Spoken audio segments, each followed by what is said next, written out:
Salut à tous, c'est Nolan Momas.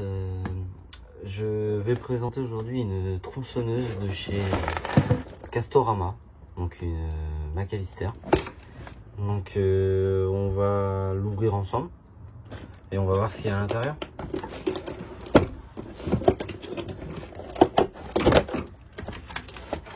Voilà.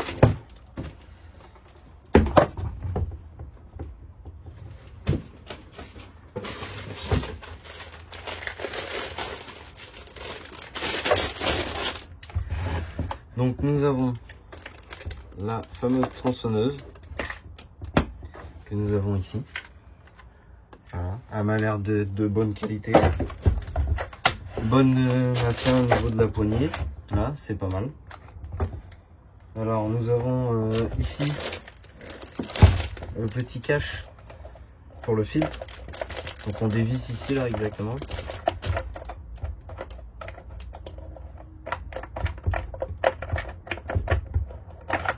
Hop.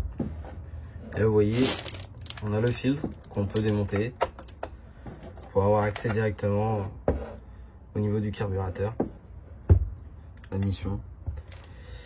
Donc on a la bougie qui se trouve ici. Donc là on a un petit parasite. Et juste en dessous nous avons la bougie. Voilà. On va remettre ça pour éviter qu'il y ait du... Faut pas qu'il y ait de saleté à l'intérieur parce que sinon ça fait pas bon ménage. Voilà. Donc on remet ça.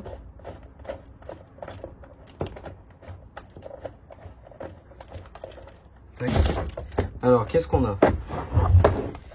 Sur le côté ici nous avons le réservoir d'essence. Donc ça se dévisse comme ça. Quart de tour avec une petite jauge de profondeur pour voir la quantité de carburant qu'il y a à l'intérieur. Donc voilà. Donc faut remplir ici l'essence et sur le côté là on va remplir pour graisser la chaîne. Donc il se situe ici avec le guide. Ça évite justement le chauffement du frottement. Donc c'est pour ça qu'il faut toujours graisser sa chaîne. Quand on fait le plein, on fait le plein aussi en huile. Et une fois que c'est terminé, eh ben on recommence, on remet le plein d'essence et le plein d'huile. Toujours mettre ensemble. Voilà. Ici sur le derrière, on a la poignée avec les deux gâchettes, la sécurité. Là, on a le on et le off. De l'autre côté, on a la petite pipette pour faire arriver l'essence. Voilà. On a ici le guide avec sa chaîne. Donc c'est une chaîne de 40. Voilà, comme vous pouvez le voir là. Avec les deux boulons qu'on a ici. Donc ça les deux boulons qu'on a là, donc juste ici, ça permet de démonter le cache et avoir accès directement au guide et à la chaîne. Donc pour faire du nettoyage, pour changer le guide ou pour changer tout simplement la chaîne. On a ici une petite vis qui sert à serrer, à resserrer la tension de la chaîne. Si elle est desserrée, ça peut arriver au bout de plusieurs utilisations à couper du bois, et ben la chaîne en fait elle se détend. Donc du coup il faut revenir la resserrer de temps en temps. Attention, faut vérifier ça. Donc voilà, on a fait à peu près le tour. On va regarder ce qu'il y a d'autre dans le packaging. Donc on va mettre de côté. On a également un sac McAllister.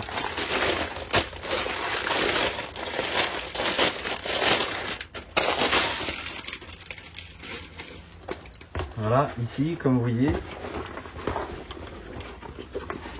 il nous sert tout simplement à venir ranger la tronçonneuse à l'intérieur.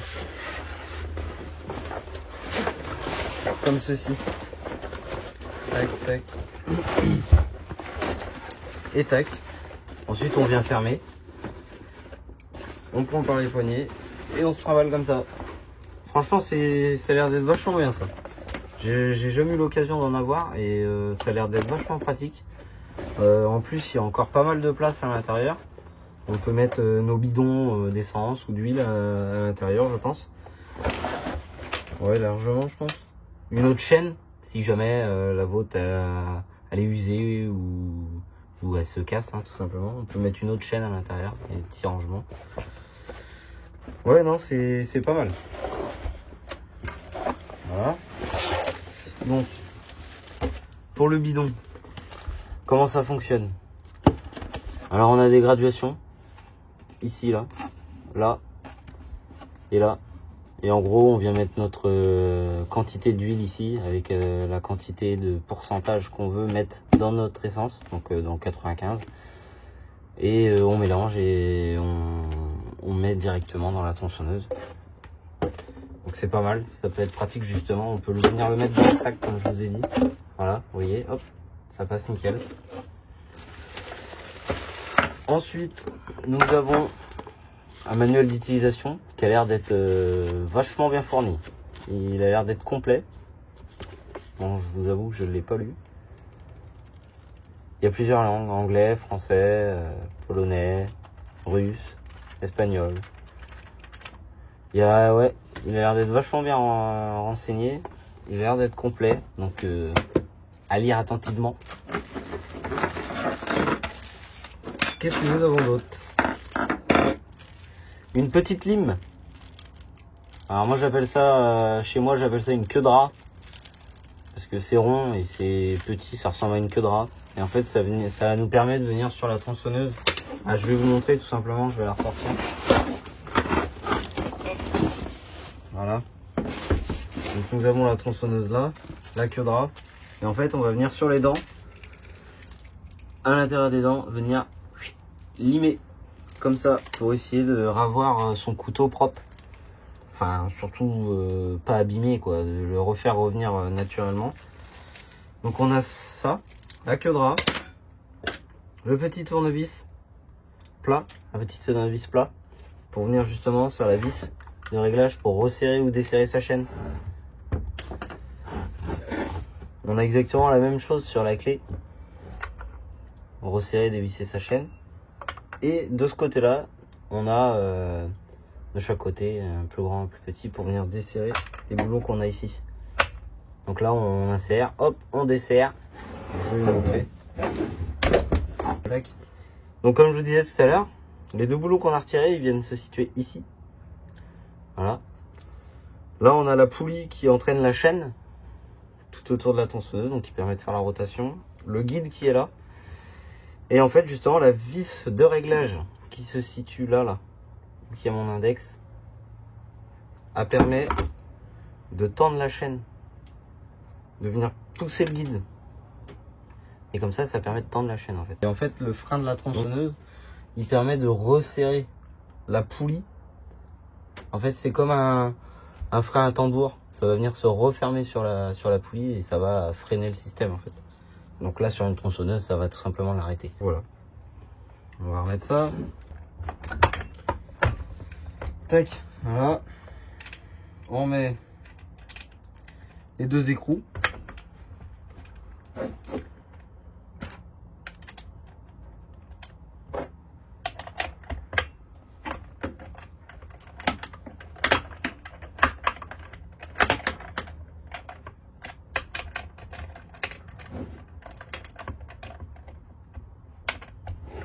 Tac. Voilà. Voilà. On revient regarder si la tension de la chaîne, parce que la démonter et remonter, ça peut créer des décalages ou autre. Donc on vient regarder si la tension de la chaîne est toujours bonne. Donc là oui, elle est toujours bonne. Donc voilà. Là, il n'y a plus qu'à la remplir et d'aller s'en servir. Je vous retrouve après.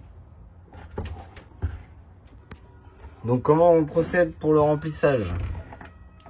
Comme je vous ai dit, on ouvre les deux petites réservoirs qu'il y a là en fait. Voilà, donc là j'ai ce bouchon là.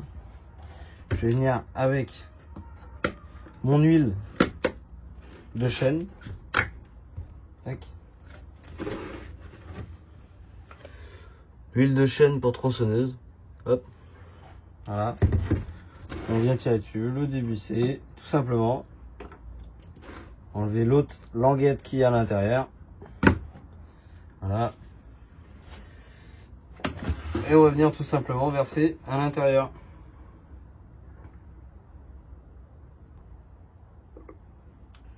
Hop. Voilà. Donc, on range notre huile. Je peux pas vous montrer, mais faut que ça vienne à rebord, quoi. De toute façon, vous avez un bouchon avec un joint, donc ça ira pas plus loin. Et hop, on ouvre pour le carburant.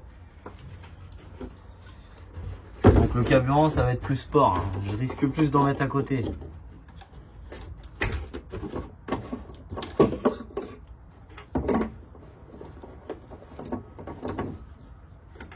Tac, tac. On va essayer d'aller doucement quand même, mais je vous garantis rien. Impeccable. J'étais tellement concentré que je parlais plus. Je voulais pas en foutre partout et tout dégueulasser. Donc voilà. Hop, on ramasse ça. On vient fermer nos bouchons pour éviter de faire des appels d'air. Pour le premier remplissage, on va venir ici sur la petite pipette. On va appuyer jusqu'à temps que, hop, je sais pas si, non, vous avez pas dû voir. Il y a l'essence qui est arrivée d'un coup. Donc là, c'est qu'on a de l'essence partout dans notre circuit. Donc c'est bien, c'est ce qu'il faut. Après chaque utilisation, vous la rangez, je sais pas, reste un mois ou deux dans votre garage, cabanon, tout ce que vous voulez. Quand vous voulez vous en servir, c'est quand même pratique et utile de appuyer au moins 6 fois sur la petite pipette avant de vouloir démarrer votre machine. Comme ça, l'essence revient bien dans votre circuit. Voilà. On va essayer de la démarrer.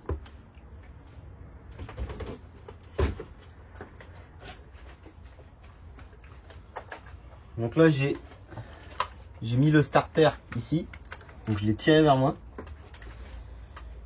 pour tirer sur mon lanceur jusqu'à temps qu'elle broute. Voilà, comme là, elle a brouté. Hop, on remet le starter normalement.